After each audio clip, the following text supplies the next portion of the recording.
Every time I go to the theater, I know most movies that come out are probably going to be worse than putting up with a Karen in a line at Starbucks. But every so often, there is that exception that rises above the rest and shows that you don't need excessive CGI that looks like double-fisting kaleidoscopes while on acid, or was written by people with open contempt for a franchise's fans. No, sometimes a movie wants to do one thing exceptionally well. Before we jump into this, please subscribe to join my kingdom so you don't miss a new video. Sound of Freedom follows Tim Ballard during his time working for the Department of Homeland Security, in which he specializes in hunting pedophiles and trying to track down the children they traffic before they disappear forever. After catching one that looks like Anthony Kiedis with glasses, Tim eventually gets information of a pedophile attempting to cross the US-Mexico border. After waiting at the border, Tim leads the arrest, and the child this pedophile was trafficking, Miguel, is rescued and later reunited with his father. Right before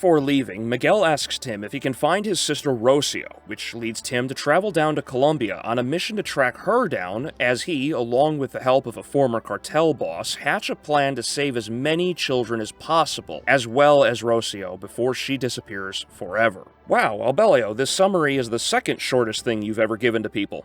Why is that? Well, whenever a film is absolute trash, I tend to explain and mock the story so you don't waste your money like somebody who bought NFTs. If it is good, I hold back because I believe it deserves to be seen, and make no mistake, Sound of Freedom is fucking good. And it all starts with the story being told, which is based on the true story of Tim Ballard, who worked for the DHS before quitting to pursue pedophiles in the field for 12 years, before he finally took a step back to organize and run the foundation Operation Underground Railroad, which is one of a few that he currently helps run, but nonetheless, it is a foundation whose mission is to stop child trafficking, which is currently the fastest growing criminal enterprise in the world, estimated at over $150 billion. Yeah.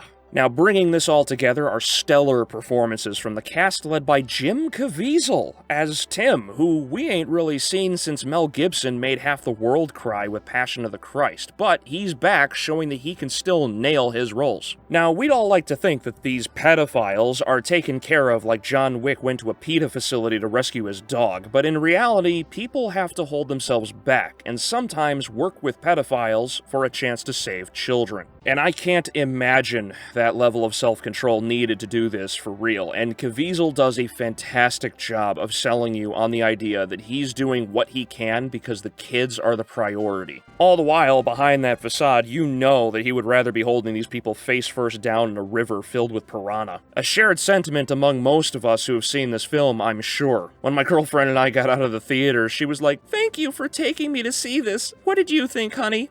Deus Vult? And supporting him, you got Bill Camp, who helps to add some much-needed levity as Vampiro, the reformed cartel boss looking to make a change and amends in this world after a life-altering moment set his ass straighter than a laser level. Even the children act how you would think they would, given their circumstances, acting as awkward and shy as a teenager having to lock eyes with a girl he likes for longer than 2 seconds. And all of this due to the extreme discipline this film has. I'm not kidding, I mean the King's Guard at a Dave Chappelle stand-up kind of restraint. We are shown the squalor living conditions the children are kept in and how they are treated, but never anything done to them, as anything past that line is implied rather than shown in a respectful manner, never glorifying the depravity. All the extras as well as villains really sell their roles too, because every time anything like that happens, it just makes you think, oh, good heathens, look at the time! It's a true test of your values, as watching this left me almost wishing vigilantism was legal. Like, believe me, I firmly stand by the right to a fair and just trial. But should there be a 100% conviction that you're a pedophile?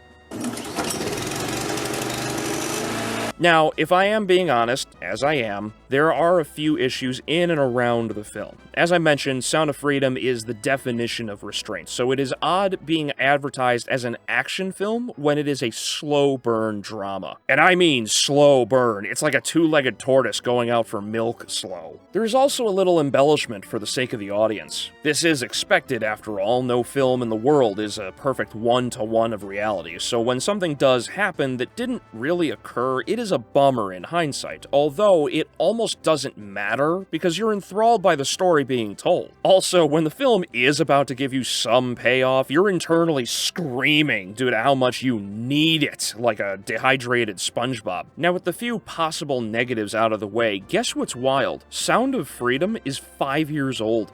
Yeah.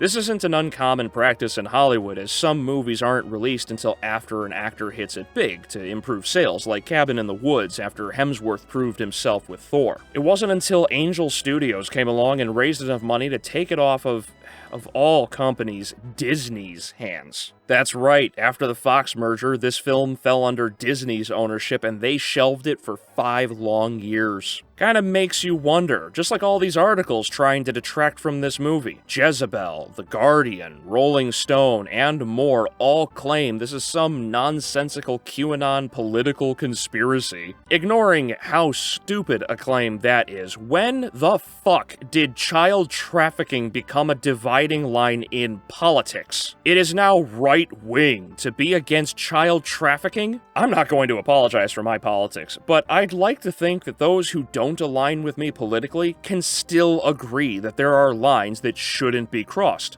Like children. Like, what a ridiculous claim. We're for Biden. We're for Trump. Oh yeah? Well, we're for child abuse. Wait, what?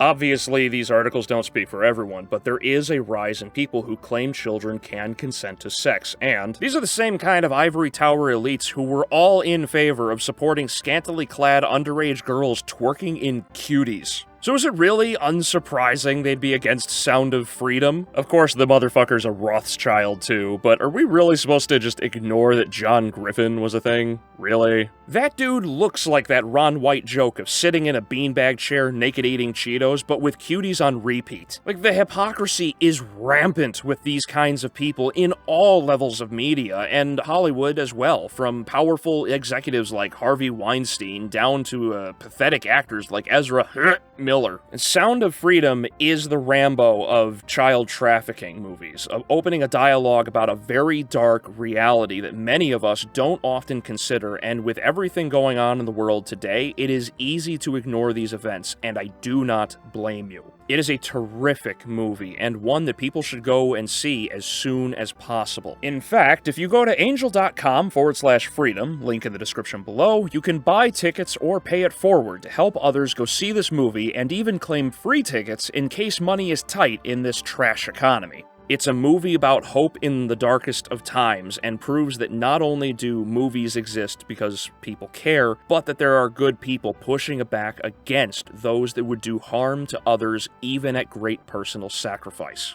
I highly recommend that you see this film, and remember, God's children are not for sale.